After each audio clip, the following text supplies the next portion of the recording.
Buenas tardes, amigos de Comunicaciones Internacionales. De nuevo, IDC Cultura y su amiga, la doctora Erika Flores. Tenemos a una gran invitada el día de hoy, Abril Gandhi. Gracias por aceptar la invitación. Hola, muchas gracias. Bienvenida. Muchas gracias. Y nuestro amigo Gerardo Arrieta. Abril, muchas gracias por acompañarnos. Muy interesante lo que nos vas a platicar el día de hoy. Algo una cultura no nuestra, pero que sí admiramos, que no la conocemos a fondo, pero que contigo vamos a conocer un poquito más. Muchas gracias. Pues gracias a ustedes por la invitación y el espacio. Bueno, pues Abril tiene una trayectoria y una formación espectacular. Brevemente, es bailarina, es coreógrafa y medioambientalista mexicana. Es la única extranjera graduada de la Universidad de Artes Escénicas Kala-Mandalam y además tiene estudios de licenciatura en la Universidad Tecnológica Mixteca y también estudios de arte contemporáneo en Barcelona. Así es. Pero básicamente, bueno, queremos que nos expliques sobre la danza en particular. ¿Qué te llevó a la India a estudiar la danza clásica hindú? Muy pequeña, como a los 5 años, tuve una maestra, no era exactamente una maestra, más bien era una amiga de mi papá, que era especialista en Ayurveda, pero también era bailarina. Y digamos que ella era mexicana, pero su nombre artístico era Satya, que en sánscrito significa verdad. Y ella fue una especie de iniciadora, porque digamos que no es que me diera clases, pero sí me hacía bailar, me cantaba, me enseñaba las historias de Krishna y de los dioses indios. Y fue como una especie de iniciadora pues en el arte, ¿no? En el arte de la India. Yo creo que me marcó, eso fue muy temprano, yo no tendría ni 8 años. Me marcó bastante. Y después fui a la India muy joven, la primera vez a los 16 años, estuve sola en la India y me impactó, o sea, todo el arte escénico me parecía muy poderoso.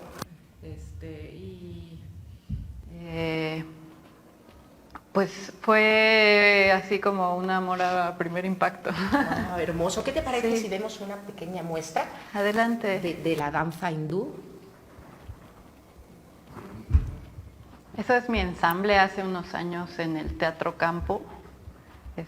Cuando volví de India después de estudiar, formé aquí un ensamble, bueno, que lo estuve trabajando varios años, pero la última vez que volví después de estudiar en la universidad, hicimos un grupo que ya que presentaba el arte escénico como es, digamos, el Mohiniyattam, que es la danza que estudié, como es. Excelente. Adelante.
fragmento que en el Mohiniyattam se llama Cholketu. La danza se aprende con sílabas, es una relación con la percusión, con cómo suena. Entonces, si por ejemplo el tambor dice ta-ta-tu-tu, entonces tú haces un paso que pertenece a eso. Entonces, La danza india es muy, muy rítmica y todas esas sílabas te van guiando. Entonces ahí dice teya, tadruku, taka, y tú haces un movimiento como que va en ese patrón rítmico. Es muy interesante, es una cuenta matemática también. Yo te quiero preguntar algo.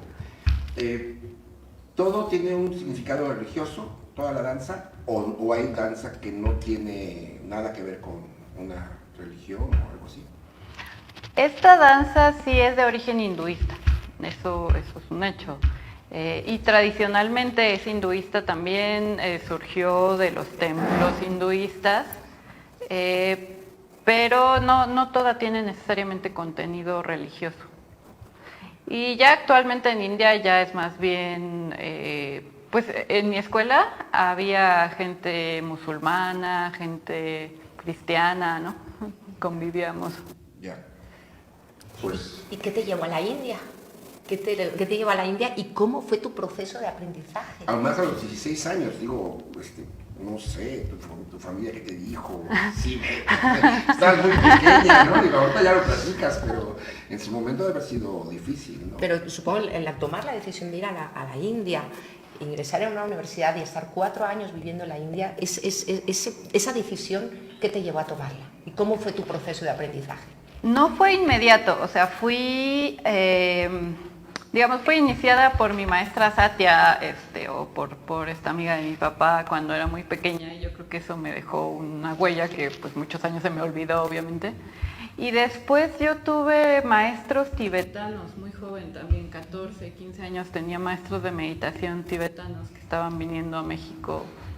Pues México también a los indios y a los tibetanos les parece un centro espiritual de otra manera, ¿no? Como que hay una resonancia, hay un interés. Entonces estos maestros... No siempre es así, ni con los tibetanos. Yo creo que ellos piensan que México es un centro, es mi teoría, ¿no? No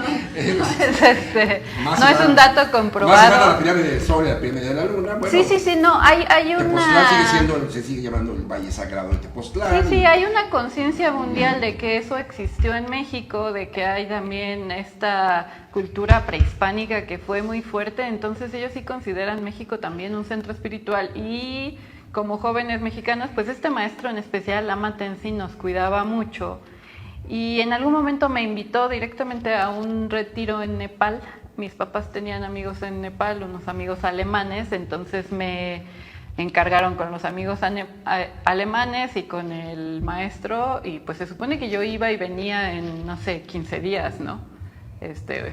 Algo así. Pues yo llegué y cambié mi boleto porque yo ya sabía que no solo quería quedarme en Nepal, sino que... ¿Cuánto tiempo fue?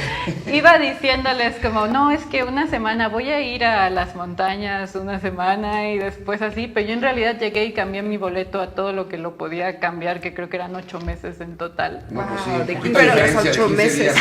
A 8 meses, ¿no? Pero mentí un poco para quedar, o sea, les iba avisando como cada semana un plan diferente. Pero ese viaje no fue el de 16 años. Sí. Wow. Bueno, sí, ya ibas enamorada. No, de la curiosidad y de la libertad, sí. A mí me daba muchísima curiosidad conocer India, o sea, porque hay muchas historias, hay mucha literatura. Yo fui muy ávida lectora, entonces pues ya conocía el Mahabharata, el Ramayana, muchos textos, entonces yo decía, quiero conocer ahí, ¿no? Quiero ver qué hacen. Hoy tenemos unas fotos de cuando estuviste en la universidad. ¿Qué tal si las proyectamos y nos platicas cómo fue tu proceso de aprendizaje? Entonces, después de esa ida, pues yo me quedé con una intención de estudiar más, pero bueno, pues es también caro el boleto y difícil ir hasta allá, entonces no es que pude ir inmediatamente después de ese viaje de los 16, pero digamos que yo ya sabía ahí que el arte escénico me interesaba, también por el poder que tiene, ¿no? A mí se me hace de los más poderosos el arte escénico indio, entonces ya había... Hay una intención. De los y más poderosos ¿Te refieres a qué? ¿De lo que conoces del mundo? ¿Por qué? ¿Qué tiene ese arte escénico? Es que, bueno, yo creo que el arte escénico en primera es de los más poderosos porque es de la presencia. Bueno, y porque el lenguaje del cuerpo es la lengua madre de todos los seres humanos, o sea, no solo de uno ni del otro, sino de todos, ¿no? O sea, no es como después escuchamos, después hablamos, pero lo que sucede en primer lugar, como cuando empezamos a existir, es el movimiento. Pues los expertos ahí es donde dicen, está mintiendo, ¿no? No, yo creo que es un dato científico, pero bueno, que me... Y gestual. A veces más, ¿no? Sí. Y los indios llevan siglos estudiándolo, y es que allá no se destruyó la cultura antigua de la manera que se destruyó en México, o sea, su conquista ocurrió después, los ingleses fueron un poco más amables que los españoles, digamos, con esto de destruir, y pasó después.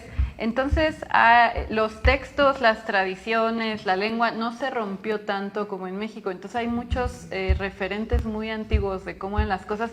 Entonces, llevan mucho tiempo estudiándolo, ¿no?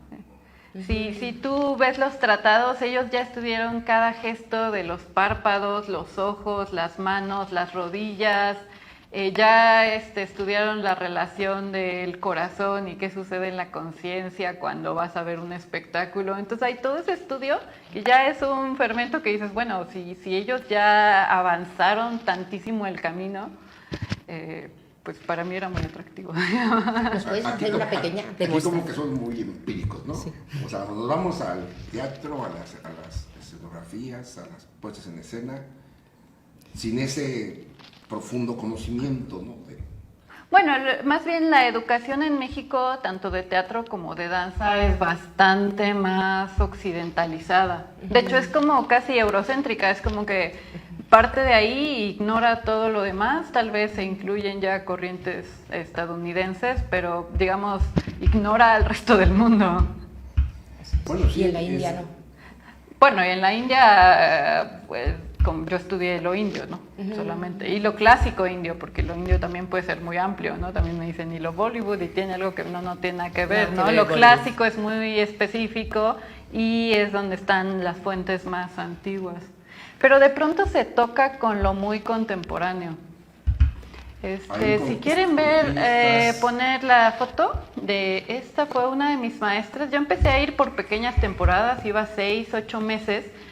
Y es un sistema de aprendizaje que se llama Gurukula, que es que vas y vives con tu maestro o muy cerca de tu maestro y aprendes directamente. Entonces las primeras veces que fui fue de esta manera, viviendo con la maestra y estudiando muy de cerca de ellos. Ellos también, su familia, no solo ella, sino su familia, eran grandes investigadores del arte escénico, del teatro sánscrito, que además es la única tradición de teatro sánscrito que queda, ¿no? Que se hace como en los tratados, digamos que también son tradiciones muy, muy antiguas, muy fuertes. Y después de ahí el gobierno indio me ofreció venir a la universidad, digamos, después de varias de estas estancias, me ofreció ir a la universidad a estudiar formalmente en una universidad que también fue rescate, digamos, de las artes tradicionales de la región. Pero a ver, ¿no hiciste tú una carta al gobierno? O sea, ¿el gobierno te lo ofrece o cómo? Me llama la atención. Pues conocí a...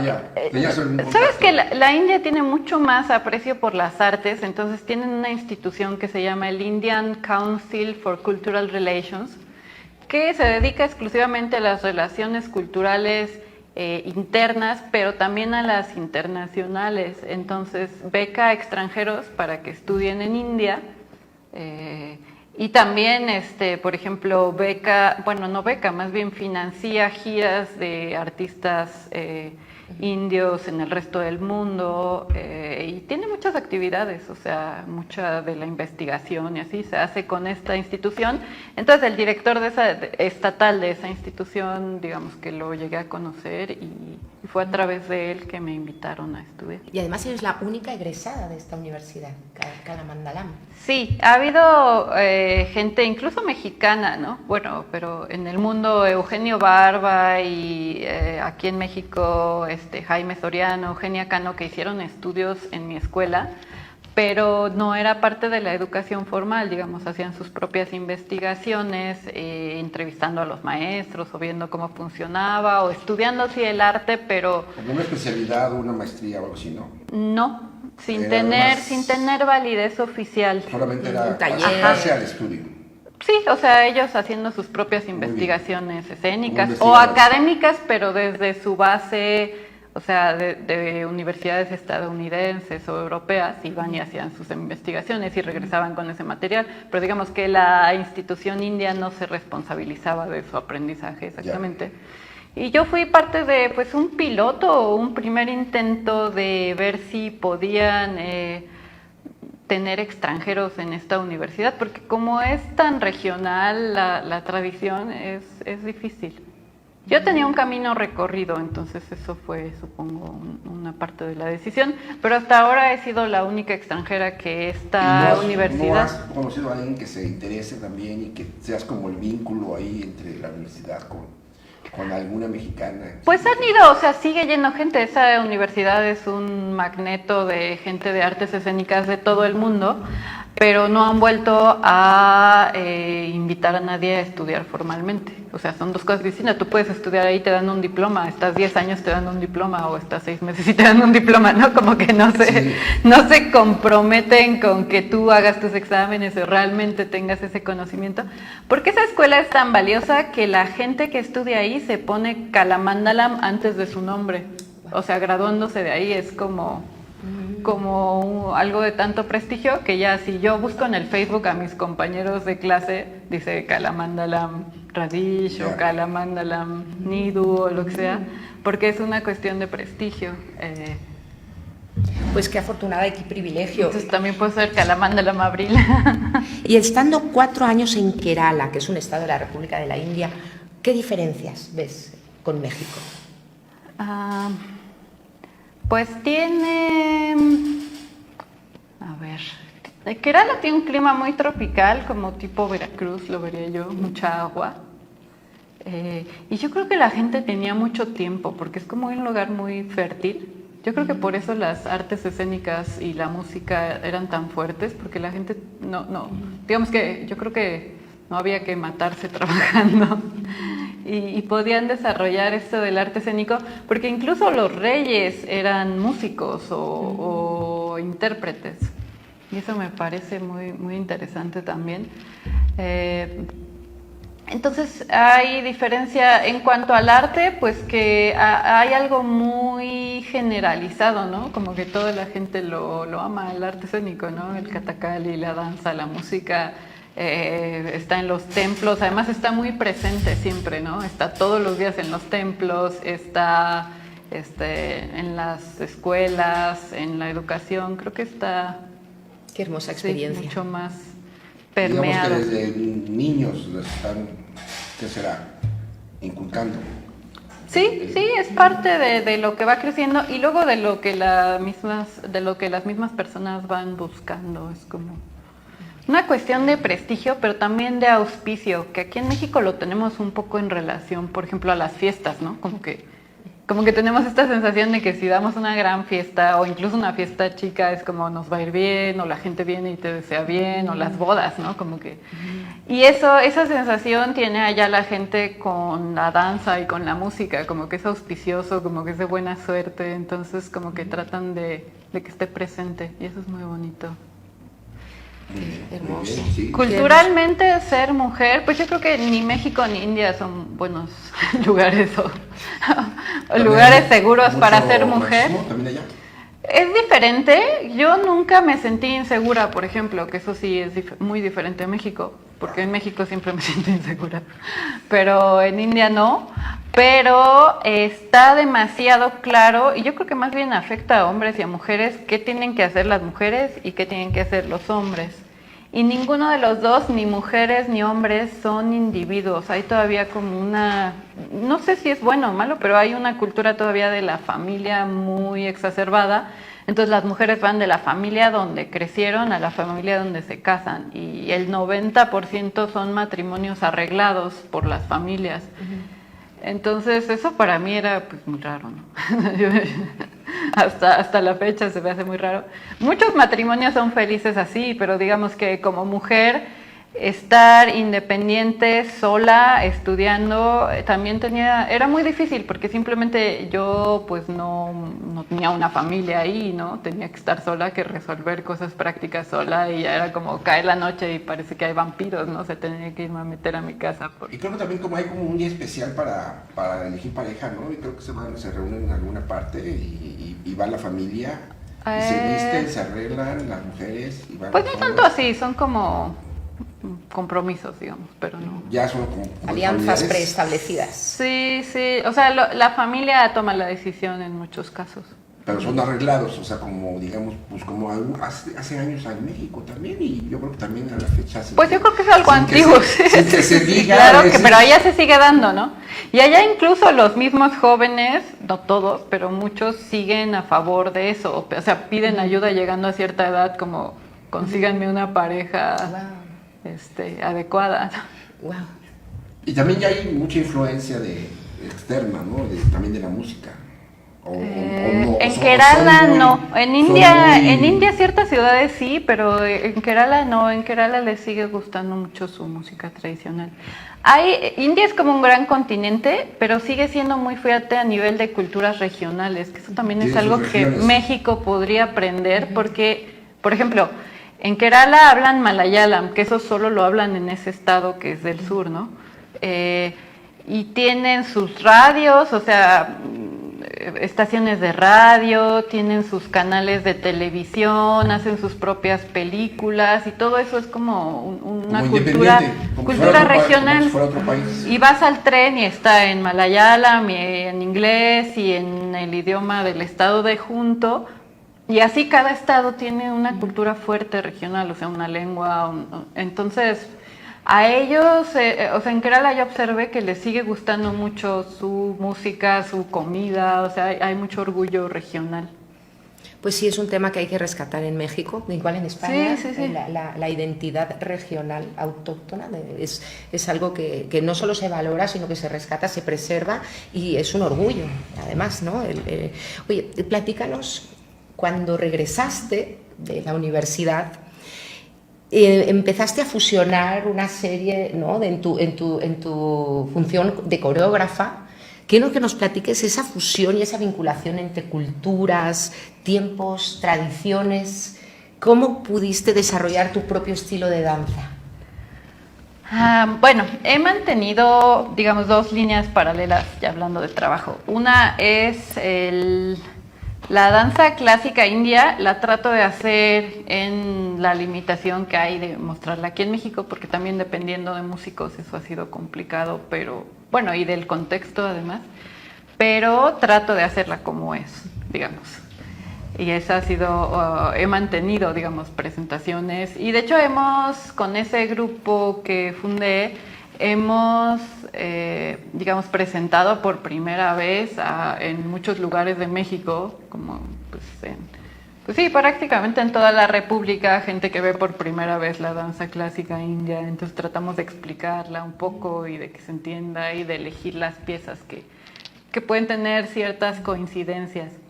Y paralelamente, pues yo ya había estudiado en Barcelona antes de ir a la universidad en India y estudié allá arte contemporáneo, entonces también tenía como una línea, digamos, de curiosidad, de innovación y de experimentación que siempre he tratado de mantener. Y sí fue al principio raro juntarlas porque era como, es muy estricta, tiene sus reglas, es como es. Y la otra, pues no, o sea, puedes hacer lo que quieras pensando. Entonces fui haciendo una línea experimental. La primera obra que hice se llamó Quetzalcóatl vendrá del mar. ¿Quieres que la veamos ahora? Veámosla. ¿Sí? Sí, la tenemos, ¿verdad? Sí. Esa fue mi primerísima coreografía. Quetzalcóatl viene del mar. Quetzalcóatl vendrá.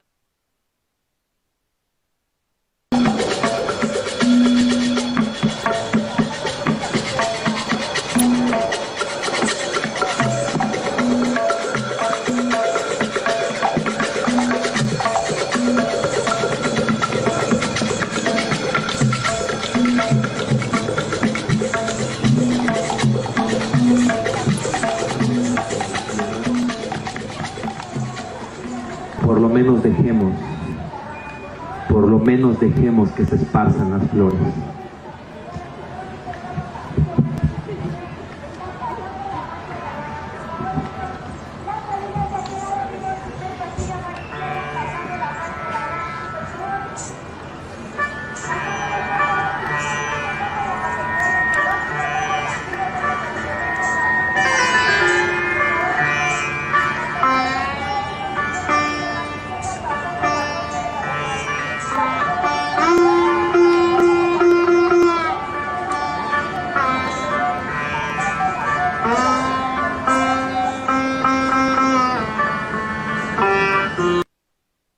Esa fue la primera coreografía que hice.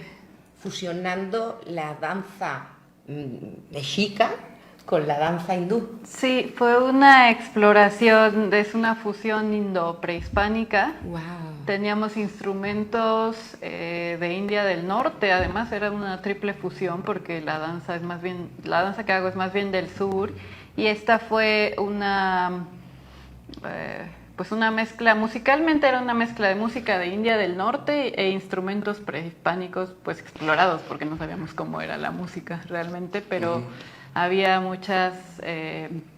había un teponazle y muchos silbatos y palos de lluvia. Y además fue un encargo, digamos, de composición especial para esta puesta en escena. O sea, exploramos cómo debía ser la música con el grupo Gandharva. Y una pregunta, por ejemplo, no sé si algún maestro tuyo de la India vio esta puesta en escena y te da una opinión. Vieron videos, pero justamente esa era la época en que yo iba y venía. O sea, fue antes de la universidad donde yo iba y venía de vivir con mi maestra, con la que vieron la foto. Y haz de cuenta que ella me iba ayudando a investigar. De hecho, el financiamiento que tuve fue también para estar investigando en India. Sí, y que tenían cierto simbolismo parecido en el sentido de la regeneración, como renacer con conciencia e historias así. Y entonces mi maestra sí vio un poco los videos y les parecía normal. O sea, ellos sí tienen una conciencia también, por ejemplo, de que los mayas hacen estos pequeños como símbolos con las manos. Entonces yo decía, claro, los mayas hacen mudras. Y tenían esas referencias de que había. Y hay otras coincidencias, por ejemplo, en el arte escénico y en las ceremonias, en muchas ceremonias, casi siempre se saluda a los rumbos. Y es una manera de abrir. Y en los códices y también en la danza mexica y eso es algo que también hacen. Entonces había una serie de coincidencias. Sí, así es, lo vimos ese día, pues claro. Ajá, exacto. Entonces había una serie de coincidencias místicas muy bonitas en esta investigación. Y pues para mi maestra era muy normal, ella decía como, claro, ¿no? Es así, ¿no? O sea, como qué bueno, ¿no? O sea, el mundo es mágico. Sí, exacto. Se ve mejor eso que decir desvirtúas, ¿no? Lo que es esto, sino, pues finalmente esas coincidencias como que hermanan, ¿no? Eso es mágico, es no, en realidad, ¿no? Mi maestra y mis maestras en general, o sea, y toda la gente en India siempre me incentivaron que yo buscara mi creatividad e hiciera mi propio trabajo. Eso también fue bonito porque me dieron mucho sabiendo que quién sabe qué yo iba a hacer con ello. Lo que sí me decían es que como cuando presentes danza india y la llames Mohiniyattam y digas que es danza clásica, preséntalo como te lo dimos, ¿no? Y ya, si tú haces otra cosa, pues ya es tu viaje, es tu responsabilidad. Y por ejemplo, ¿tú les llevaste algo de aquí de México? Así como un tantito jarabe tapatío o algo así. Pues no sé si quieren poner el otro video de cuando me presenté en Delhi. Sí hubo, sobre todo en los últimos años que estuve, había ya un interés por mi trabajo, porque la gente sabía que hacía otras cosas. Entonces empezaron a invitarme a festivales, a la embajada, y yo ya hacía cosas más de fusión o más experimentales y creo que tenía una buena respuesta, o sea, siempre... Pues claro, qué bueno, qué bueno. Sí, estuviste en el Instituto Cervantes de Delhi. Sí, así y es. qué bonito que allá te invitaran, ¿no? a las presentaciones. Sí, sí. Y que conocieran esa fusión, como le llamas. Sí, Bueno, sí, bueno, o sea, ahí precisamente. había un interés por qué yo podía hacer y además estaba muy, no sé si quieren poner pero que no, como no lo no- dimos, ¿verdad? No lo hemos Está bien. programado. Porque había una disposición de parte de los músicos que supo muy padre por participar en cuestiones experimentales, entonces de pronto tenía grandes músicos como dispuestos a participar en mis locuras, que sí hice cosas diferentes, por ejemplo, de mezclar músicos folclóricos con clásicos, que no se hace mucho.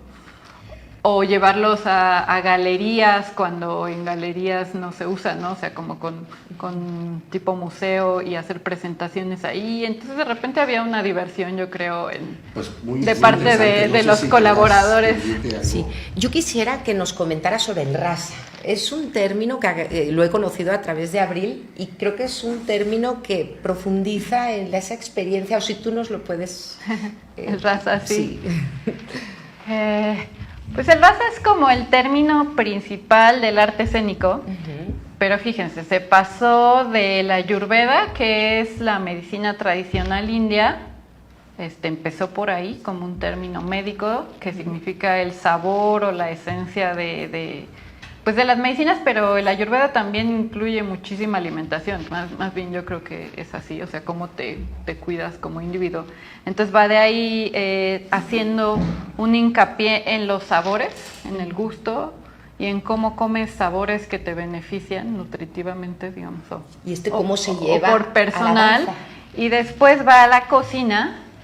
Y después el arte escénico la toma, o sea, de hecho los textos clásicos dicen literalmente que crear un espectáculo o una experiencia escénica es como cocinar, entonces que le vas poniendo ingredientes, especies, lo vas sazonando y finalmente es lo que ofreces, pero lo que come la gente o lo que realmente te alimenta no es la sustancia física de algo, sino el sabor, o sea, lo que te alimenta, el sabor que tú percibes. Y además el sabor es un concepto muy raro porque tú comes algo, o sea, tú comes el limón y dices el limón, no sé, sabe agrio, ¿no? Por ejemplo.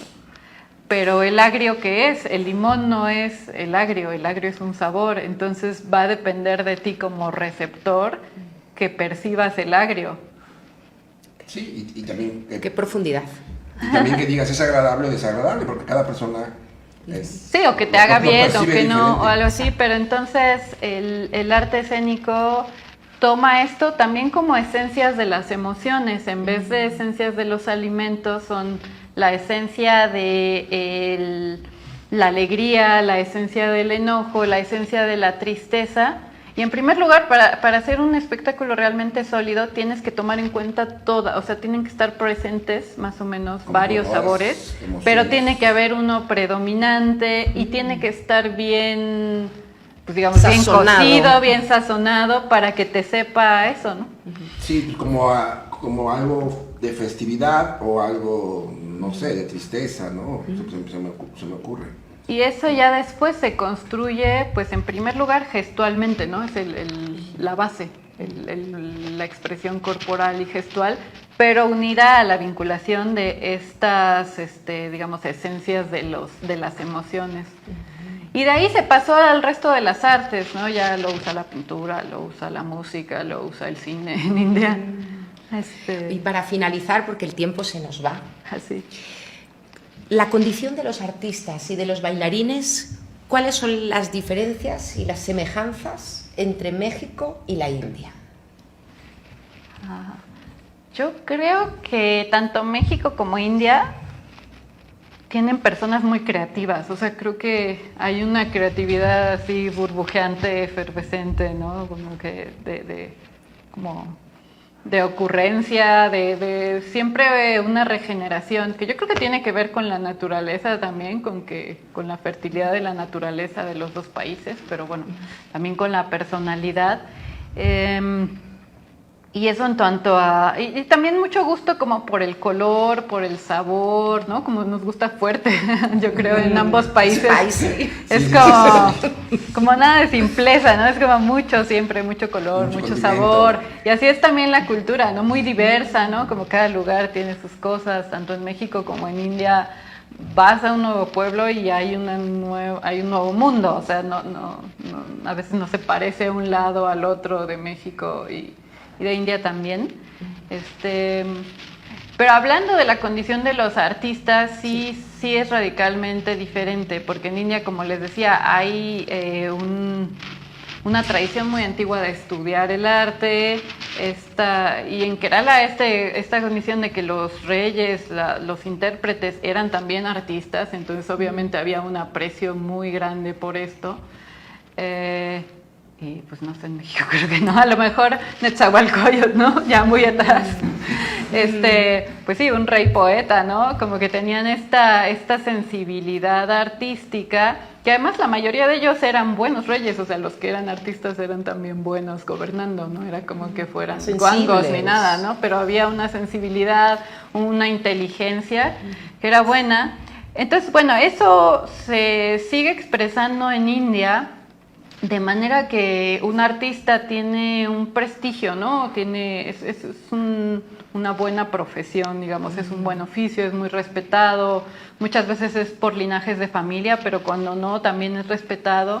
Y en especial los músicos tradicionales son muy sostenidos por la estructura, llámese gobierno, pero también, o sea, los templos, la misma gente, ¿no? A veces en pueblos ellos mismos organizan las funciones, invitan a gente, entonces hay una cuestión de respeto. Y por ejemplo en India yo siempre veía que eran pues pagados dignamente, ¿no? Ni siquiera no eran ricos ni nada, pero siempre había una reciprocidad en cuanto a su trabajo, ¿no? Sí. De hecho, a mí las veces que me invitaron es que yo era estudiante, o sea, yo estaba en la universidad, la gente sabía que tenía un trabajo paralelo, me invitaban, pero era ¿cuánto y qué necesitas? Era la primer pregunta, siempre, y eso yo siendo como muy estudiante y muy inicial, y siempre fue la condición, ¿no? ¿Cuánto? Y si era razonable, no había ningún... no escatimaba. No había ningún descuento ni nada, ¿no? Una pregunta, por ejemplo, yo sí vi, por ejemplo, en Italia, en la calle, músicos que se ve que son concertistas y con instrumentos, o sea, y estaban pidiendo dinero. Eso no se ve en India. No. Es que en Italia sí se ve. Es que en España. un músico clásico es muy digno, además, bueno, por la misma condición auspiciosa no es que puedas tocar en cualquier lugar o en cualquier condición. A lo mejor el folclore sí, en el sentido de que va por el pueblo o algo así, pero no es una limosna, ¿no? Nunca es una limosna lo que se les da. Y sí son más sostenidos, o sea, el gobierno también sostiene a gente de por vida, o sea, solo porque son valiosos, ¿no? O los premios que les dan incluyen manutenciones, o sea, sí hay como toda una estructura. Qué bueno, como dices, un ejemplo a seguir. Lo valoran, claro. El Indian O sea, Council más, también... que se preparó y que está dando un arte más... Sí, más y lo tienen muy claro como ente valioso, digamos que hay que cuidarlo. Entonces yo, habiendo crecido en eso pues varios años, ¿no? Y estando allá, cuando regresé aquí a México, pues sí me costaba, porque digamos que aquí sí hay líneas profesionales, pero también hay todo el tiempo invitaciones gratuitas, ¿no? Y a veces no solo de gente, porque si la gente no sabe, dices, bueno, o sea, no saben, no importa, pero las instituciones, los funcionarios, ¿no? Como que lo siguen haciendo y es un mal vicio de invitarte a hacer las cosas gratuitamente o solidario, le dice... Sí, es una le violación dicen a los veces, derechos pero culturales, pues, económicos. entonces sí, en eso. derechos económicos yo creo que habría que aprender de la India, también de instituciones. El Indian Council pues manda a artistas indios a todo el planeta, entonces obviamente es una situación de prestigio para India, pero también de sostener a sus artistas en sus derechos a circular también, supongo, ¿no? Pues tenemos mucho que aprender de ti, Abril. Nos has dejado un panorama abierto y con muchas ganas de saber más. Y pues con ganas de ir a Kerala. Un tema que no se acaba, ¿no? Sí, y pues ojalá que podamos dignificar a todos y cada uno de nuestros artistas en México. Sí, eso sería muy importante. Yo creo que India tiene buenas experiencias, o sea, yo creo que el que India ayudara ahí como ha hecho. Hay que aprender lo bueno. Sí, así es. exacto. Pues muchísimas gracias. Gracias. Bueno, pues a ustedes Y gracias a nuestro nos público. estamos viendo. Muchas por su gracias. atención. Nos despedimos. Nos despedimos y nos vemos el próximo jueves, que también tendremos una invitada muy, muy especial. Hasta pronto, amigos. Hasta luego. Hasta luego.